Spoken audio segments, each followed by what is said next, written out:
So good afternoon and welcome to the Freight Leaders Seminar Series organized by the Smart Freight Center. My name is Elkafi Hassini. I'm a professor of operations management at the De Groot School of Business, and I'm chairing the Smart Freight Center this year. I will begin by giving honor and thanks to the Haudenosaunee and Anishinaabe nations as the traditional inhabitants of the lands where McMaster University stands. To say that is to acknowledge a debt to those who were here before us and to recognize our responsibility as guests to respect and honor the intimate relationship Indigenous peoples have to this land. So I hope that each one of you, wherever you are, we have people joining us from different parts of Canada would acknowledge and the land that they're standing on as well.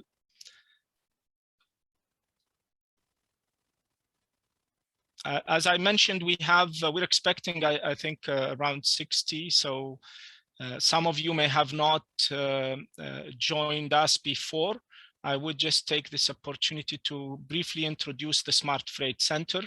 It has been formed by generous funding from the region of Peel and with 4 universities, McMaster University, Ryerson University, York University, and the University of Toronto.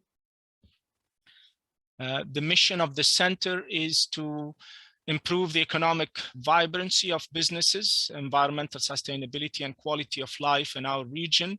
It also extends beyond the Golden Horseshoe region to applications that could be useful in other municipalities and around the world.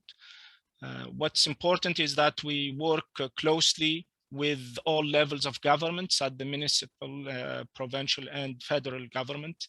We are also working closely at involving more researchers from all the universities that are involved, but also in the future from others, and increasingly having partnerships with different industrial partners as well.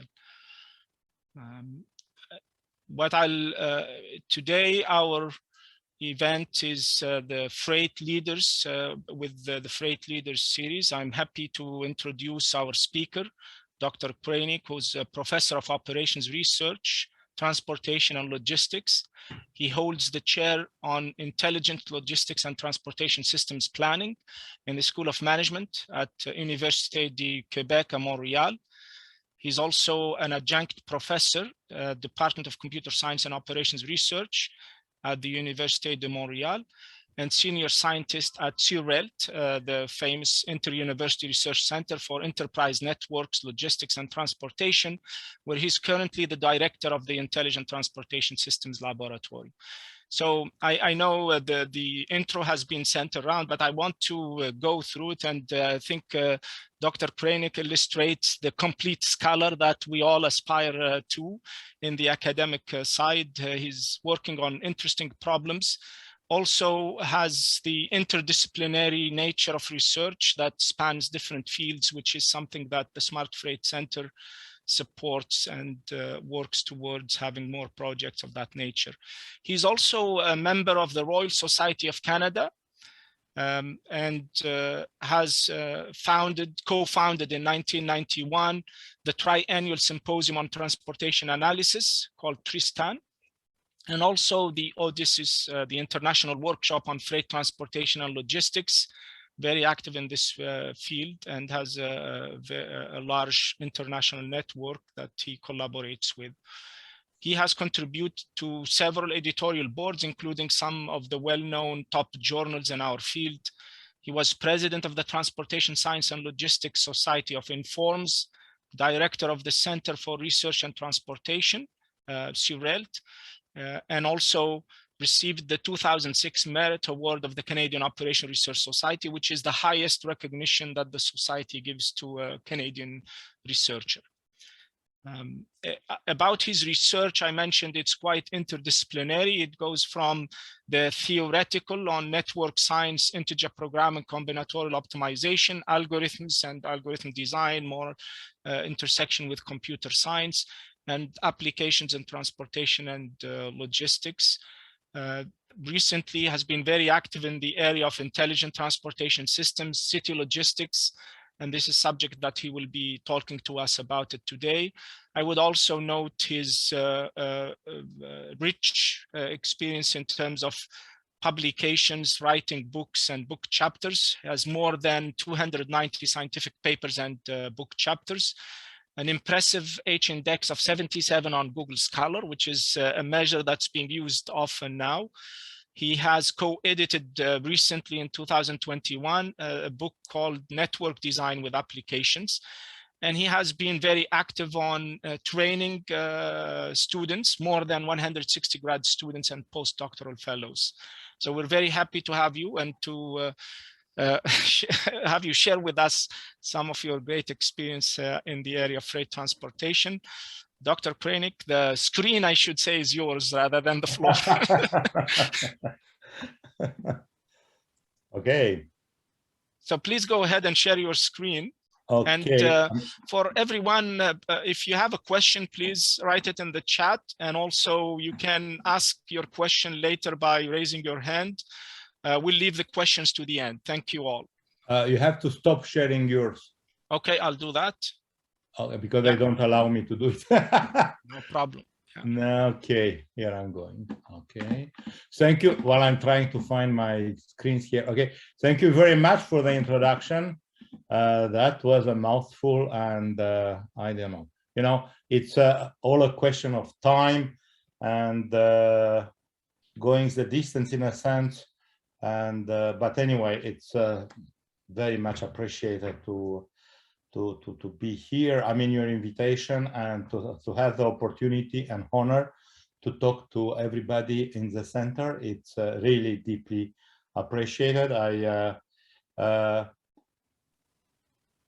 You know, I was born in a small country, and I immigrated to a very big country, but which at the time had less population than the small country where I was born, which is Romania, which is about, it enters, I don't know, one fifth of the surface or something like that.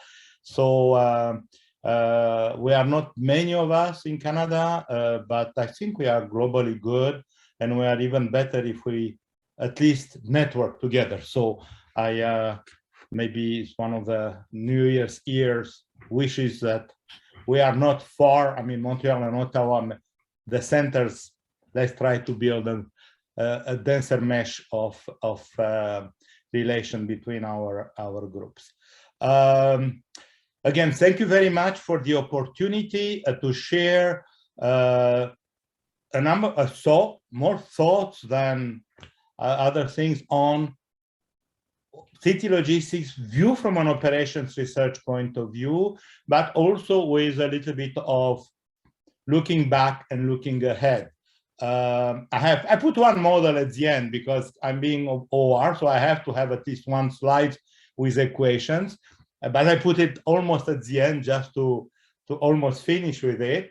And I put a lot of information that everybody knows, but it's kind of, I think it's going through it again, maybe explain a little bit better why I am almost obnubilated with the topic. Cut me down when you want me to stop, because I could go on forever. I try to make it short. There are too many slides as usual, as my wife says. Okay, so what I would like to talk about this research history and some look ahead on city logistics and operations research. And then, 30 years, 25, bear with me and we'll discuss, you'll see. But yeah, unfortunately, and this is my white hair, yes, a number of years have passed since the topic is very much in that. Now, I'm not working together. Here are a list of colleagues and ex-postdocs who are now colleagues, or ex-students who are now colleagues. A lot of other students are not here, and I forgot many. And in any case, whatever I'm saying here, it's all mine. It's not their fault if I'm saying. Theo, I think I'm not, if you're moving your slides, at least I'm not seeing the slide move on my side. Oh. Maybe you make it the show screen. Oh, I am on a full screen here. Okay, let me try to. It's yeah, that's great. Now we can. It's better like that. Okay. Yeah, it went back to, but I can see that you're now on slide 3.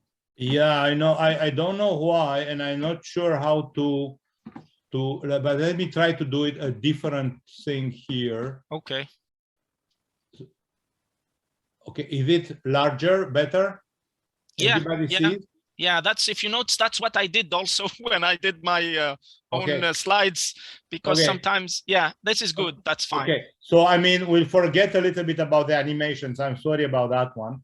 There are not many, but in any case.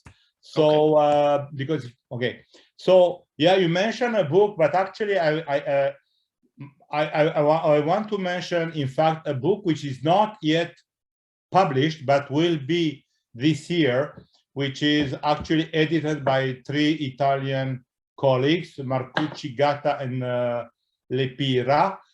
We are more on the economic side and demand evaluation, but it's a handbook on city logistics and urban freight. So you have, it's very, very, very many chapters on demand, on behavior, on technology, and including 2 chapters, one which is on operations research, and then the other one is on hyper-connected city logistics. So all the references that I'm mentioning and many, many, many more are there. If anybody wants, I can share the chapters now before they are published. After that, you have to buy the book.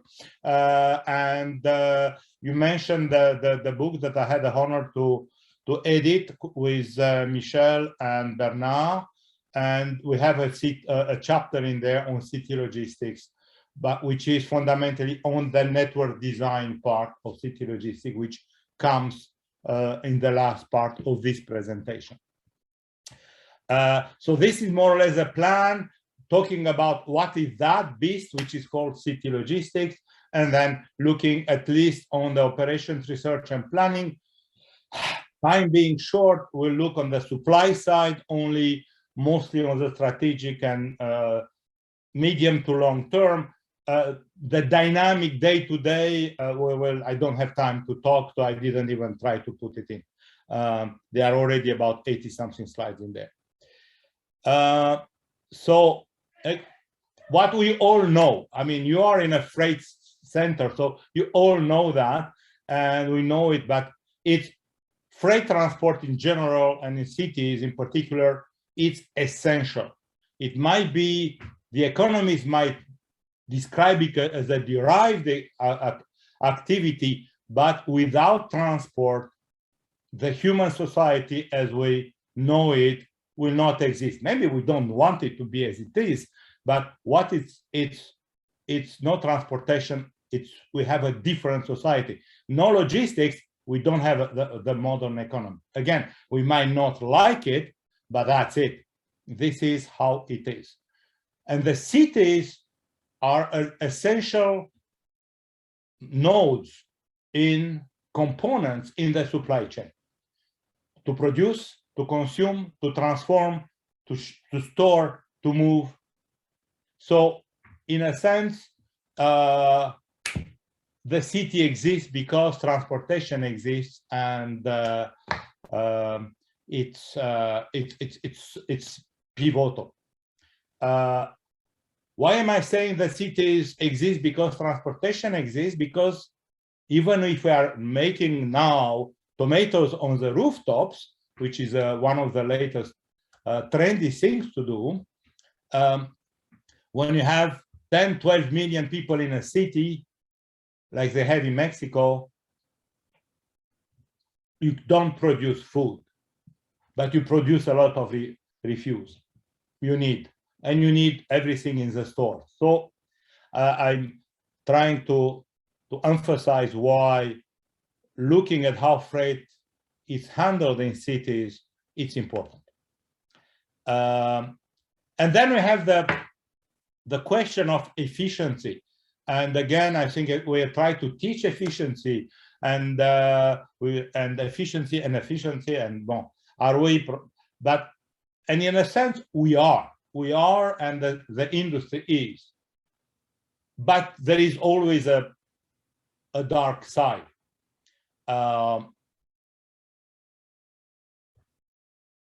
We are also, from an environment and social point of view, inefficient in the pollution that we make, in the congestion that we create, in the negative impact that we have on land use, on people. And we know that the current model, which is the traditional, the classic model, is not sustainable. I used to say it's not sustainable in the long run. I am actually saying that it's not even sustainable in the medium run. And that's true in particular for cities. Now, I hate not having the animation here, but this is what the cities and transportation look like. And I have images from several countries. Europe, I have New York, all the cities in North America, and including Venice, where show that in a city that you have a very strong interplay between individual people moving, aggregated people moving, like you have trams in there and you have buses. In Venice, by the way, those two things are water buses. These are the buses in Venice. And you have the taxis, then you have the taxis there, and then you have freight. And you can see various sizes of trucks, including some very big ones, and buses, by the way. And in Venice, again, you have two mini buses, mini trucks on the Grand Canal transporting freight. And that also translates into parking. And you have double parking and you have triple parking, especially in Europe. And by the way, if you look on the lower right-hand side, even on small, very calm canals in Venice, you do have double parking and you have freight transportation parking. And that's the interference. and that is also, when you start looking on how it is done, is that fundamentally and classically, freight movements are uncoordinated, are individual decisions, which is fine, but it's individual at the firm level. Sometimes it's at the human level, personal level, which makes a lot of vehicles with capacity poorly used. Even the facility capacity is not used at full, and the common resources like streets and ports and bridges are poorly used. So we do have that many negative impacts which have been noticed for those several tens of years now, and we are going back for 30, 40 years in the past.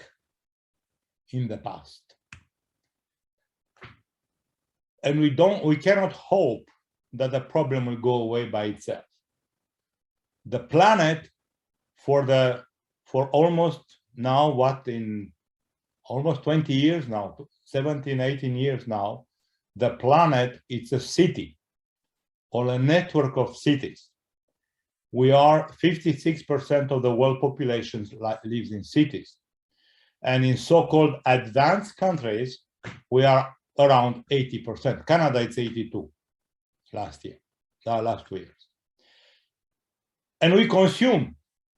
And we, beyond everything else that needs to be brought with a city, we have discovered, and the COVID didn't help, electronic business to a hilt.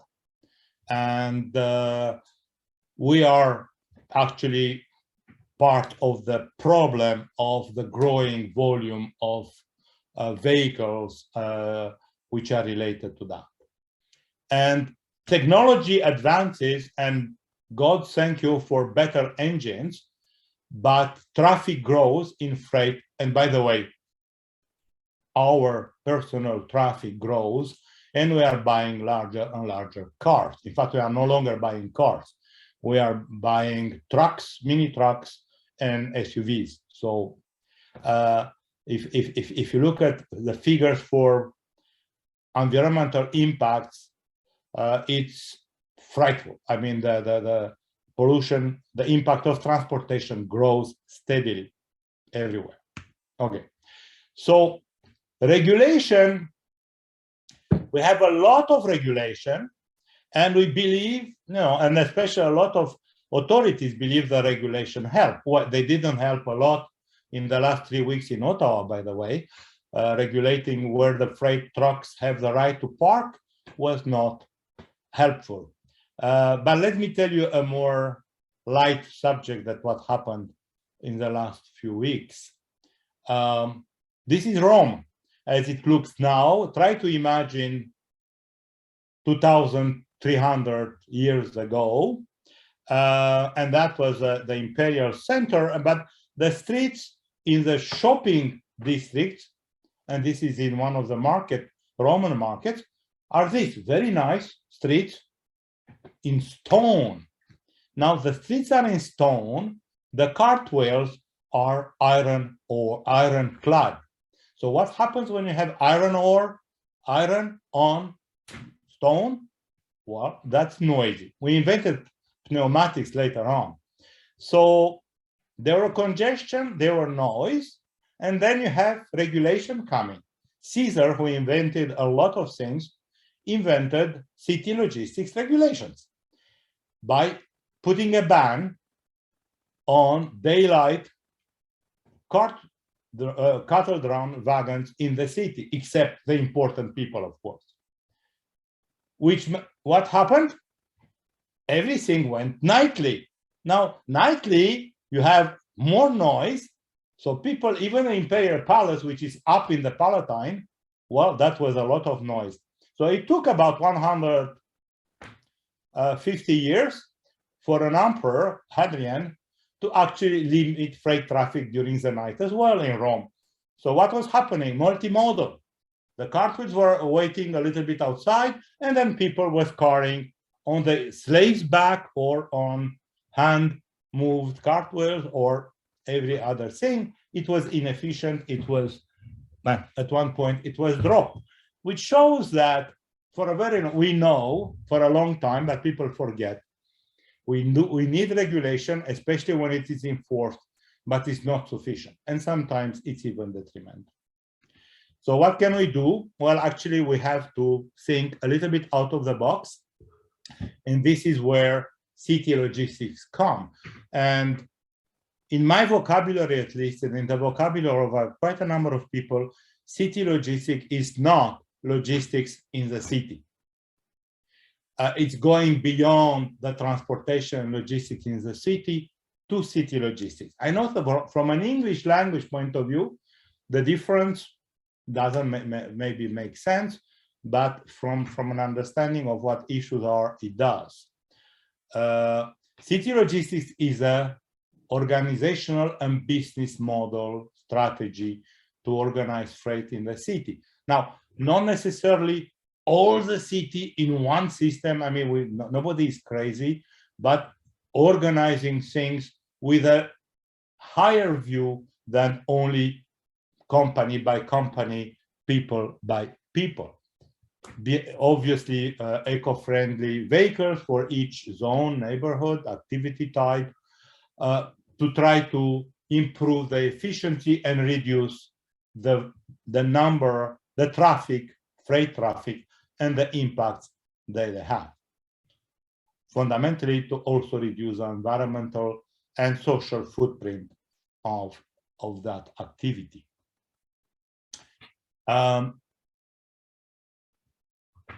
The having people working on the demand and on the supply. And a number of ideas have emerged in those last 30 plus years. And I will look at a couple of them very rapidly. Move the freight out. I mean, if we don't, I have a colleague in the engineering school who says, she said, well, you don't want to have environmental trouble with trucks, ban the trucks. Caesar did that in Rome 2000 something years ago. We know that doesn't work. But anyway, we can look at that. Integrate, collaborate, share, consolidate. Okay, several of these concepts have been tested, are actually functioning. Some of them have been dropped. Some of them may come back again. We'll look at some of them as we move along, but a lot of work has still to be done. I mean, even if there are 30, 35 years of city logistics out there, there's still, most of the work is still to be done. And North America has a lot of work to do. So move the freight out of the way. Well, where can you move the freight? Unless somebody invents something like Star Trek beam me up Scotty device, you can move it underground. And actually, move it underground has been studied. Studied for cities like Osaka, too expensive. Airports like Schiphol, that's not far from what they do, and I think they implemented part of it.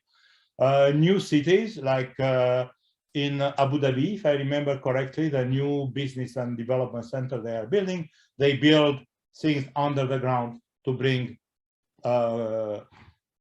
loads direct into the city.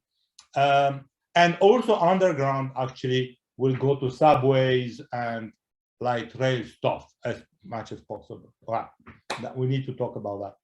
Move it up in the air. We are actually seeing, you know, when I first start talking about air, we didn't have drones. So the only things which were there was the idea of the blimps, the Hindenburg and things like that, which are, you know, if you look at the Super Bowl, you see the I think it's Goodyear who has a blimp making publicity and showing images, which can move very heavy loads slowly, and that could go into some very difficult to access regions where like very dense downtowns. But the drones are more and more present, and we need, and this is something which should be more used actually. It's a very interesting thing. You can move the freight out of the way in time, and actually this is a night delivery idea which has been proposed by Jose Joaquin Veras in Restlander, Poly, and with a very successful pilot in New York City. And if I'm not mistaken, there, I think that Matthew has started something with someone in Toronto to try to see how it can be done. So there is much interest, and of course, as a pilot in New York City have shown, you gain in less emissions, more deliveries per truck, less impact on congestion, but you still don't change the delivery patterns in a sense, or the number of vehicles very slightly. But anyway, it's something that can be and should be continued to be worked on and complemented by work on the supply side. So on the supply side, very much the concepts are to collaborate and to share. And actually is, in a sense, the city logistic view as more or less defined in the beginning of the 90s, meaning an integrated logistics system made up by several shippers and carriers and intermediaries, which somehow, and that somehow is important, decide to share a number of resources, potentially, and this is the goal, sharing decision-making to have a better system overall. And the city logistics idea is to optimize the functioning of this integrated system. And this is what I would like to talk about today.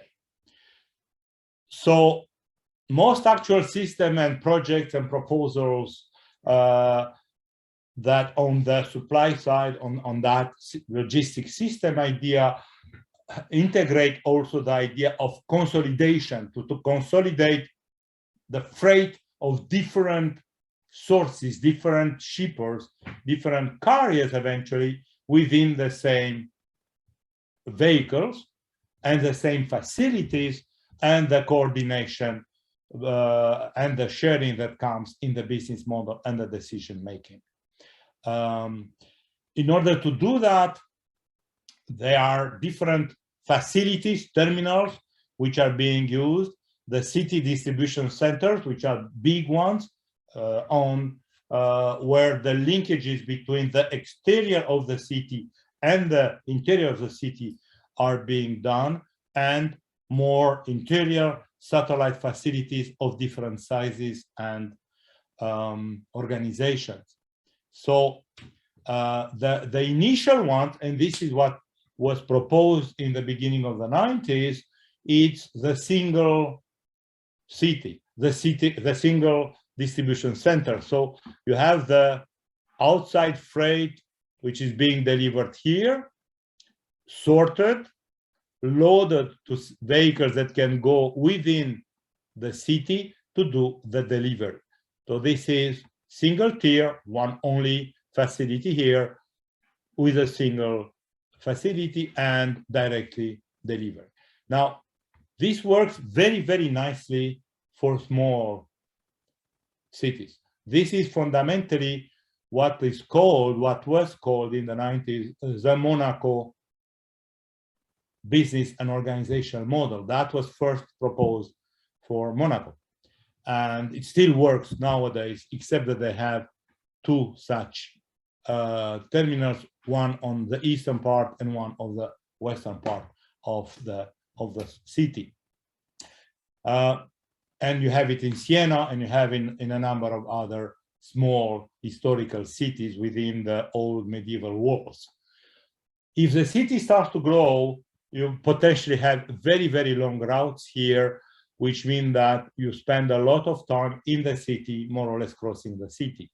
So then for the large areas, fundamentally, what you normally have are multi-tier or multi-echelon systems. By the way, if you think to the classical logistic systems, multi-echelon suppliers, production, transformation, assembly, warehousing, depots, stores, these are the multi-echelons logistic chains and production distribution system. Is the same philosophy that one finds in organizing multi-tier city logistics. So then you have a number of first tier or city distribution centers. And then you have inside, this is a two-tier system, what is called satellites. And then you have the major flows come here, sort, consolidate, move by vehicles which are appropriate for where you go. And here you have mostly very short waiting, if you have waiting, or transfer for the last mile delivery inside. So this was what was proposed in the early millennium. And now currently we start seeing emerging more, 3 tiers and even 4 tiers, depending for very large organizations. Now, what we have here is very much road-based, but that doesn't need to be like that. And that's also something that you probably all of you have seen, the vehicles, eco-friendly vehicles for the last kilometer or last 500 meters in a sense. These are up here. Oops, I'm sorry. These three, these are a French courier company, which either electric vans or little carry-ons, electric again, that can be moved, like the postal guy or lady who actually distributes your letters. They can do things on packages like that. A similar idea in Italy, and this is Italian design, looks like a toy, but it works very nicely. Thank you very much. And by the way, if you have canals or rivers, why don't you use a boat? And this is a beer boat. I mean, it looks very much like an engineering first year school, but no, like you have the very nice terraces along the canals, and the deliveries, they deliver full bottles, they pick up the empty bottles, and you can move, by the way, not only beer, but you can move any other type of freight that you can think of. I mean, it's the beer boat. It was the first application, and I still find it cute, especially if I have students in the audience. It raises interest in the audience in a sense. Now, this is something it's Dutch, the cargo hooper, and fundamentally the idea is to have mobile satellites. So again, in old downtowns of historical cities, you don't have parkings, very hard. You know, in downtown Montreal, I can have a satellite in a parking lot. I have those. In Antwerp, when this is taken, you don't. So actually what they do, they load them outside, they move them, and then each of those is left in a square. Somebody by foot does a distribution, and then they move around. And these are the different generation of cargo bikes, some of them with electric, some only human power, some other with human power and electric power. And again, is the last 500-meter distribution, and it's for food, it's for packages, and can be up to, I think the largest one is 50 kilos, so it's quite not bad at all. Okay, sorry. Okay. Also, when you have a significantly large city, it means that you also have other means of transportation in the city. I know that there is a central station in Toronto, if I remember correctly, very close to the lake. So my rhetorical question, does anybody know why Central Station is called Central Station? Well, normally because it's in the center of the city. What has a train station? Has trucks bringing trains in and out. Well, you can use those trucks. And if you have a station, you have also space to have satellites in there and to do the transformation. The transshipment, I'm sorry. We have that in Montreal. They have 7 of those in Paris, and actually it has been tried. So again, nobody pretends it's easy, on that even it's from an organizational point of view, it's trivial, but this is a very, it looks like a very interesting way to bring large quantities of freight not on the road, close to the very center or to different points in the city, depending where you have those train stations, without contributing to traffic on the streets. And we have a river here in Montreal, we have a port.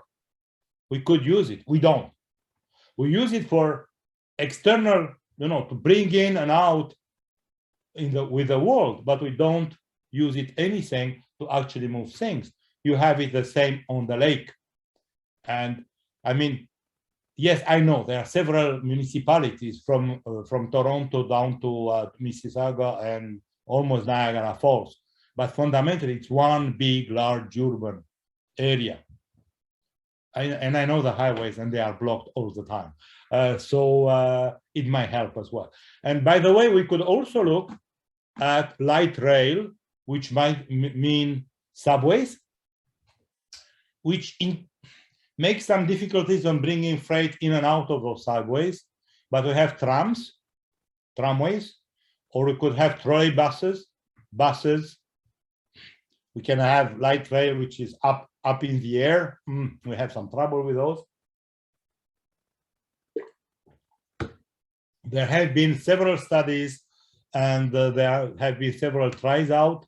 Here are a few of the cargo trams that have been tried. This is an industrial one by Volkswagen in Dresden between two plants. They just abandoned it. I think they changed what a plant does, or maybe they close it, so they abandoned it. Was a tram which was supposed to work in Amsterdam, and it failed for greediness and money.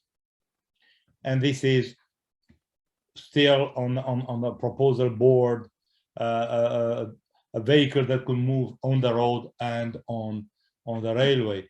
And by the way, there is Frankfurt. They were supposed to start about in the same time the COVID started. So I have no idea what they managed to do, but the idea was that to have a circuit with the trams in Frankfurt, and to have special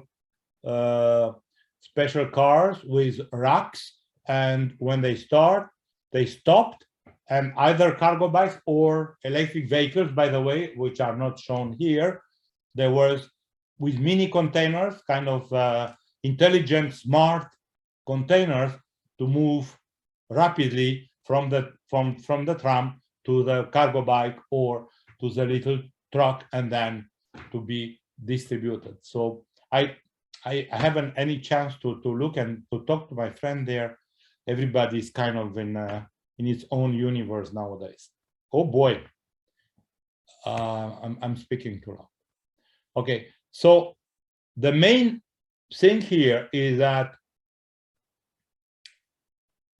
in all that collaboration, cooperation is, in order to have it function, there has been a commercial transaction ordering a movement, but then when it gets to the city, how it is moved should not have been determined a priori. So it comes to the city, and then it is a system who determines the best way to move it in, out, or within the time and cost limit, but by organizing everything together. I'm speaking too much, and let me try to go very rapidly to OR, and I'll probably not go through everything that has been done because we have only 15 minutes left. You want to stop at what time? I think it will be good if we have 7-8 minutes for question and answer in the end. I have about 10 minutes maximum left. Okay. Almost, yeah. Thank you. Okay. So fundamentally, OR, I think that everybody knows what it is. So let me jump over that and the digital intelligence stuff. Where do you bring OR? Actually, is to try to plan the systems.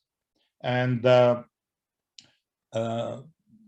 I still have about 40 other slides talking about details on that. But if we stay on that one, the planning can be done and has to be done at different levels. And one is at the long term.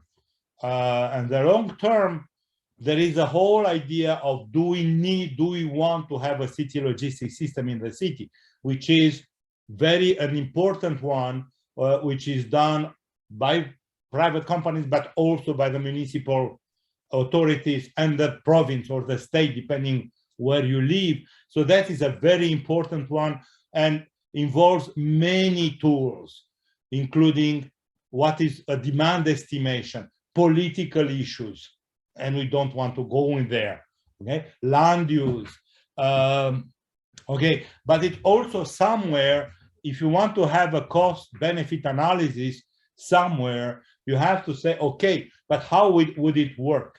And what would be the good way to actually have it work? And this is where, even in that more political / administrative business perspective environment, this is where the OR tools come, which are developed for the strategic tactical planning of a system existent or conceived.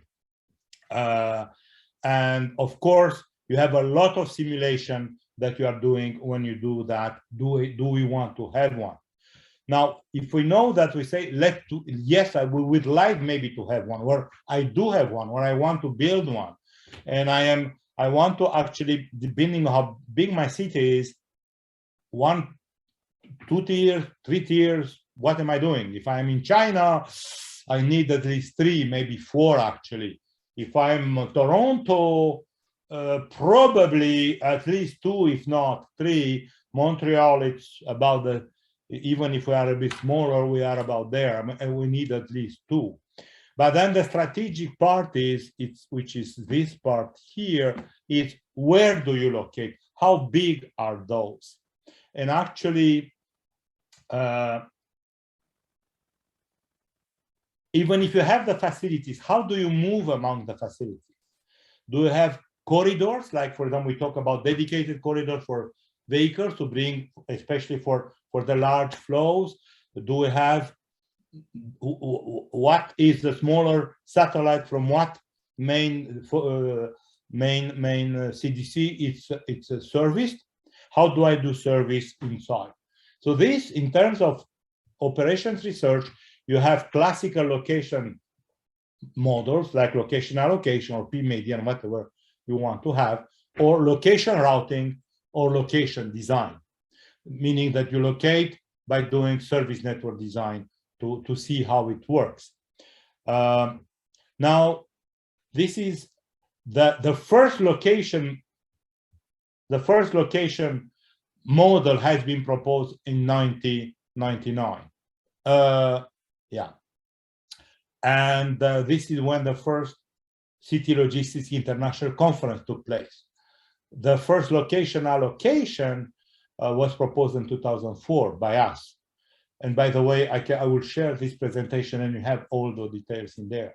So this is how the 25 years of OR come to be. If you just pick city logistics, then you have about 30 because it started in the 90s. Now, most of the research in the first 2000, 2010, there have been a number of proposals, not many, but then most of them came in the last 10, 12, 15 years. The medium to short-term planning, which is called tactical operational, from a methodological point of view, it's about the same models can be used. Now, after that, you talk about size, about density, but methodologically, we speak about the same thing. And fundamentally, the question there is, how do you look at things? And let me try to go very rapidly there, and eventually we can stop there. If I have a city, I can look at it from a pure routing point of view. And then it means that you have the external, and you have the first level facilities, the CDC, the second, and the people, the stores or the individual address. And you can have routing here, we can have routing here, and eventually you need to synchronize. I can also look at it from a combined service network design and routing. So between, especially if I have public transport, transit, rail. So here I'm building actually a route, a scheduled route. So I can have a freight tram that is inserted in between 2 consecutive passenger trams, and that it has a schedule. And from the satellite, I have the usual routing environment. So I can go either by this idea of routing or design. What we have to realize, and I will stop here, is that if you go to city logistics and you are interested in routing, the problem is different. Yes, we have those many years and thousands of papers to build on, but different from the literature. You have the demand is not the same. It's multi-commodity, it's origin destination, and it's time dependent. Time is important in city logistics. So the services will be scheduled because the demand is scheduled, which means that you have to have synchronization. And also because of the time frame, it's shorter, you have multiple tours, and you have demand that goes inbound, you have flows that go outbound, and you have flows within the city. So again, you have movements in 3 dimensions, in 3 directions, which means that the problems are significantly more difficult than you have it in the classical way. So I will not have the time to actually go to all the stuff in here. I will stop. I talk too much about general stuff and not much about OR, but I will leave you with that. Freight is important. We know that, right? Freight in the cities is important, and we have to take care of it. And in order for us to live in those cities as well. And there are many, many questions. The technology evolves. I will ask on a question. I will finish on a question. We all developed an addiction to e-commerce during the pandemics, the last 2 years, right? We all buy compulsively, maybe too much, doesn't matter. I'm not talking about that, but we buy. Fine. But most of us, not me, but most of us wanted right now, preferably in the next 5 minutes. Maybe today, but in the morning. That means many individual shipments. How do you reconcile that with the fact that we want a better system and a better city with less vehicles? Yes, I know. There is technology, there is crowd sharing, there is a lot of things. But how do we put together our noble goals of sustainability with that? And I'm not even, okay? So I stop here. Thank you very much. Sorry to have did more social science than operations research here. Thank you very much. No, this, as we've discussed by email, this is a mixed audience, and we purposely want to keep it at this level. I think it's perfect. You had prepared a lot, and thank you for volunteering to offer these slides. We'll make them available also to people who may want to see more. Yeah, I'll send you the file when we finish. Thank you. If anyone has a question, please use the raise hand feature, and we'll and then you can go ahead and unmute. So I'm just looking here on my list of participants. So I see Yunfei has his hands up. Please go ahead. Hi, Professor. Thank you for the nice presentation. So my question is really about innovation, because I'm a big believer in innovation changing everything. So for the free transportation part, what kind of innovation do you think is gonna, like, 2 times, 5 times, or 10 times the efficiency of the city logistics, and what's the implication of that sort of technology for the operation research in general? Thank you. Okay, first, city logistics, it's a concept. It's an organizational concept, okay? In a sense, if you take it broadly, you find similar concepts, for example, in the physical internet, maybe if you heard about it. You find similar concepts in synchromodality, for example, in Europe. In freight, I'm only talking freight transportation here, or even in what we are calling the many-to-one-to-many type of organization. So it's a kind of, it's a concept on how different stakeholders are getting together to better organize those activities. Okay, now technology can help, and actually it is helping. You know, that when the first city logistics initiatives were created in the 90s, they forgot, I mean, it was in parallel with the initiative Intelligent Transportation System, but they didn't employ them in the city logistics project. They were not employing OR. So technology helps. And In particular, for example, even now, what we have with the identification and follow-up of vehicles and the intelligent transportation systems that we have, the dynamic operations can be better organized. To look a little bit, I mean, drones are something that can be used to the last 300 meters deliveries in some difficult places. For example, I'm working a lot with my Italian friends, and you have in the cities, you have either, you cannot go everywhere and you cannot park very easily, and you have those high rises in Rome, for example, which are 6 or 7 floors up, but you can stay in the plaza and send drones around. Autonomous vehicles, let's talk about those. If you start introducing more autonomous vehicles, which could be shuttles for people in the rush hour and for freight later on, you kind of disconnect the operations from the difficulties of scheduling drivers, people.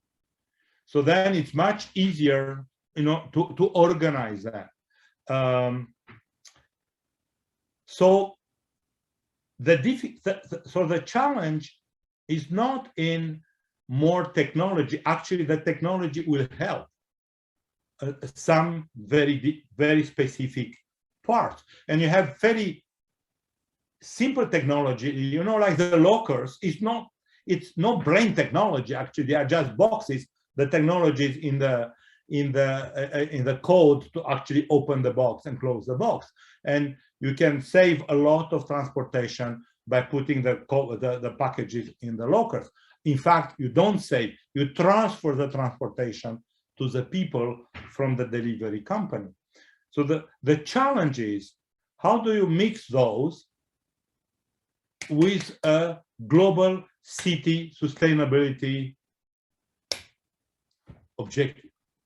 Yeah? Like on demand for food, okay, restaurants who deliver food, that is fine. You cannot actually consolidate alone.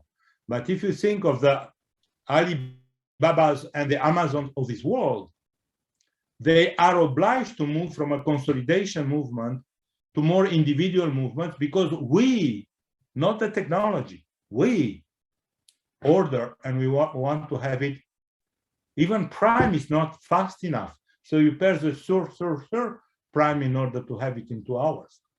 So I would ask you, what are the behavioral changes that will impact freight transportation and logistics in the city? And our challenge is how to put them together. Now, from a decision support point of view, which is a different beast, then we can use a lot of that infrastructure of communications to gather information. We can use the learning, machine, deep, half deep, whatever you want, there are several, to actually extract more knowledge and understanding about the patterns of demand, of traffic, in order to better hone the algorithms and to actually guide the solutions to take those into account.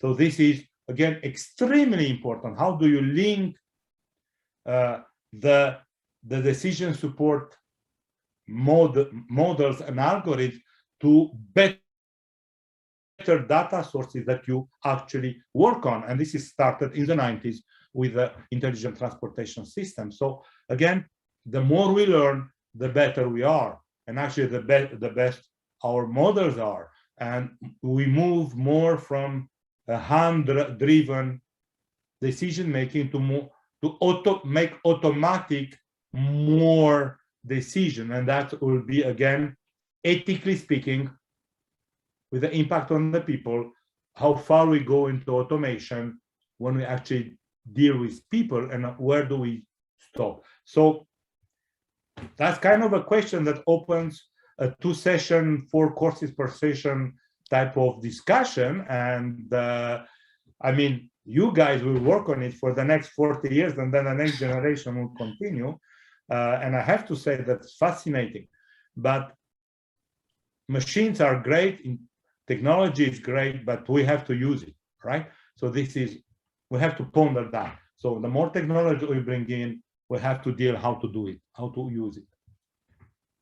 Thank you very much, Theo. Thank you, Professor, for your response. Thanks, Yunfei, for asking the question. Very comprehensive answer. I don't see hands up anymore, and we're running out of time, so I know some may have other meetings to run to or to switch to. The question that you have, I'm looking at the chat too, the question that you have left us with, there is in fact something I wanted to follow up on, but very quickly, on last mile delivery and the increase in volumes, and companies are looking for innovative solutions. There's many grad students here that may be looking into working in that field. Do you see that what we have from OR, from operations research models, useful there, or do you see the need for new concepts or new models developed in that area? My own experience is that we build on what we have, but the problems are challenging us all the time.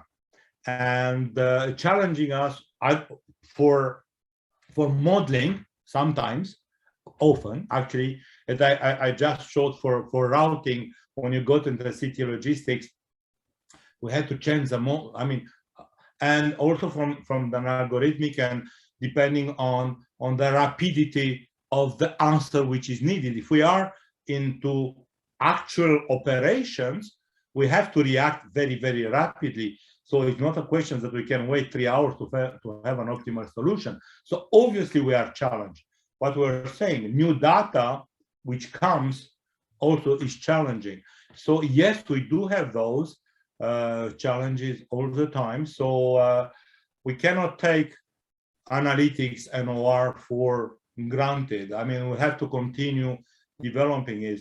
I come from a research center and I've been brought up like that, and I worked all my life like that. It's kind of a serpent type of things. You have what's happening in the field, or what you imagine, which is the problem. From the problem, you are building a generic kind of problem setting, out of which you can develop generic models and algorithms. But if you only stop that, it's much of OR type of journal, not my interest. So you have to take those and actually move them toward the application, and by moving them toward the application, really see the challenges again, and you start turning around. So this is what I believe our applied sciences are, and I think that this is where we are better. And I just wanted, I said in the beginning that I hope that we mesh a little bit more, and I think it will be an interesting idea to have more exchanges. Even simply eventually, knowing that the other ones have seminars, and maybe a few of us listen to yours, and maybe a few of yours listen to us. And by the way, we are 2.5 hours by car, and in a couple of days we can meet again, and hopefully, and thank you. I see Professor Woodsmart there to put an interesting perspective on governance and business models collusion in supply chains. I think there is a need for thinking about beyond, and you've talked about the consumer behavior, and there is a whole field of behavioral OR, and including that dimension of how people think and how they change behaviors, and how that can impact the way we design models too is important. Thank you very much again for sharing that perspective, for sharing with us your experience in this field. I think there is obviously much more to learn, and hopefully we'll have you in some other occasions in the future. Thank you all for attending, and thank you again, Professor Crainic, for this very informative talk. Thank you very much. Thank you very, very much. Thank you all for attending. The next meeting.